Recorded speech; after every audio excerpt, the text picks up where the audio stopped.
আল্লাহ বলেন, হে পৃথিবীর মানুষ, হে আমার বান্দারা, তোমরা দুনিয়ার মধ্যে গিয়েছো, আমি তোমাদেরকে দুনিয়ার মধ্যে পাঠাইলাম। পাঠাইবার পরে আমি জানি তোমরা অনেক অন্যায় পথে যাবে, অনেক কাজ করবে, যে কাজগুলোর মধ্যে তোমাদের গুনাহ হয়ে যাবে। হ্যাঁ বান্দা, তোমরা গুনাহ করবে তাও আমি ভালো মতো জানি, তোমরা পাপ করবে তাও আমি ভালো মতো জানি।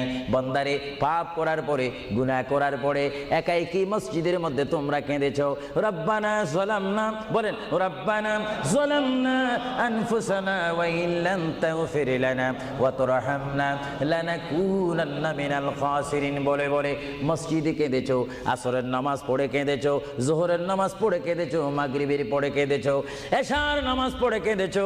এ বান্দা, নামাজের মুসল্লা যখন বসে যাও, আমি আল্লাহকে তোমরা বারবার বল, আল্লাহ গো আমার গুনাহ মাফ করে দাও।